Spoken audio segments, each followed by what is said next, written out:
Ataxia. And it's okay if you just said, what? Because probably 99% of the people in the world don't really know what ataxia is. John, unfortunately, is going to tell us his personal journey and about ataxia right here. And John, we appreciate your being here. Your lovely wife, Dana, with you as well. Also, Senator Michael Moore, who is involved in a bill and some legislation that talks about this. But as I said, ataxia, I mean, it's not something that, honestly, the only times that I've heard about it is when you've come on and told me about it in the past. Give us a little bit about what ataxia is and some of your own personal story too. Hank, Alex, thank you for having me on the show. And in the past, I've talked about ataxia. I'd like to tell a little bit about my story, not because I've been hiding it or denying it. I wanted to use my knowledge as an instrument to bring change to this rare disease that is, it's just unknown.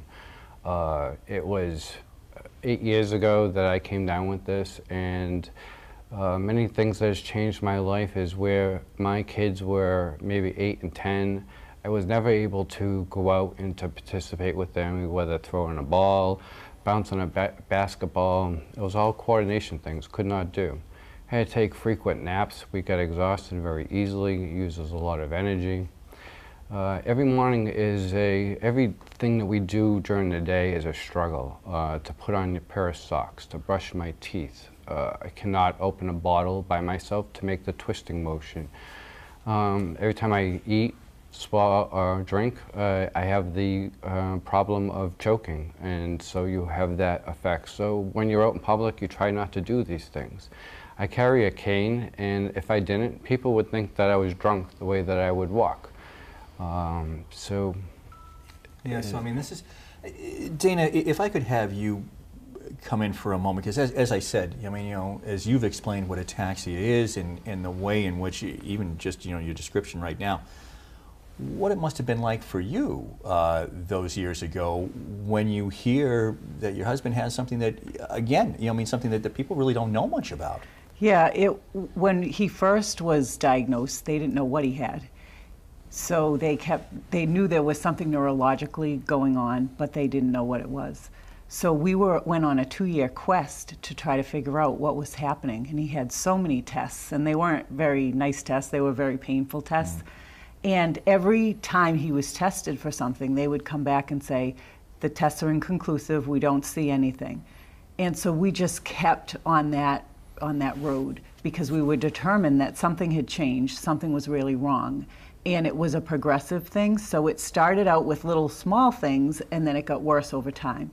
So finally we went to Boston, and we were very fortunate because Boston at Mass General has an ataxia unit. And at the ataxia unit, they actually have 4 doctors who specialize in ataxia research. And they're like one of the leading hospitals across the country. So they do get a lot of people that come and visit the hospital to get answers. Unfortunately, there is no cure. And so what happens is you become a data point for those doctors.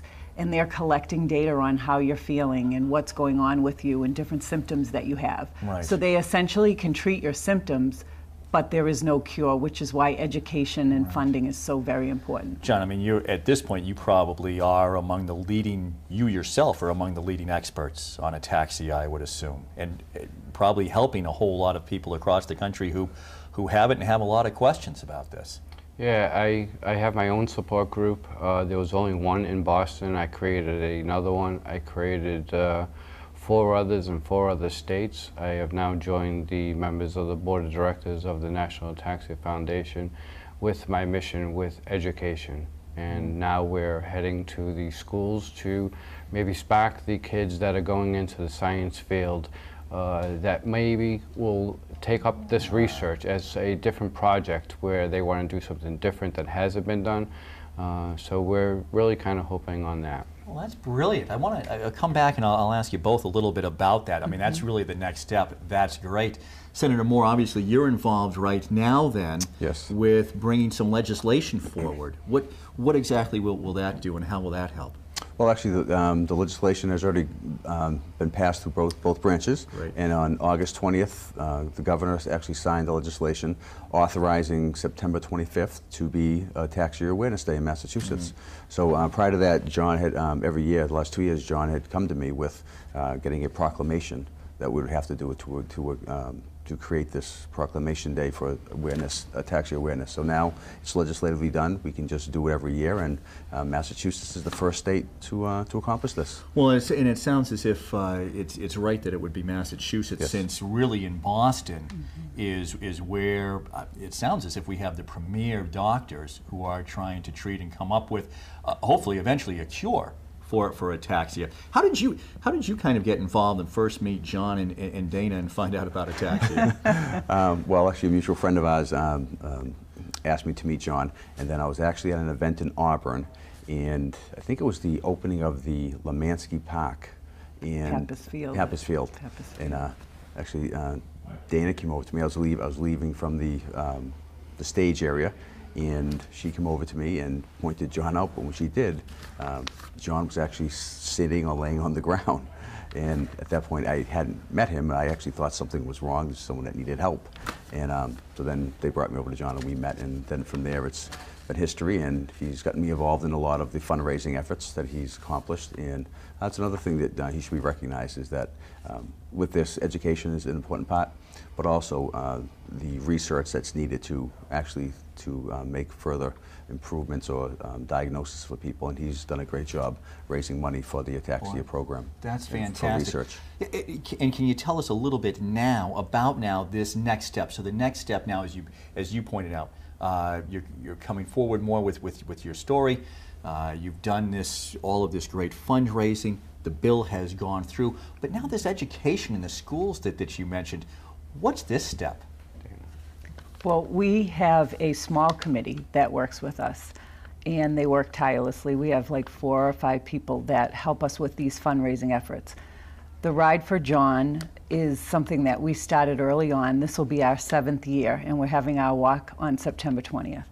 But we started that to create awareness. And when we got into it, like 2 or 3 years, we realized that we needed to do more around the education, because people really didn't know what it was. What is ataxia? And we kept having to answer that question. So we decided that if we don't educate people about this disease, nothing's going to change.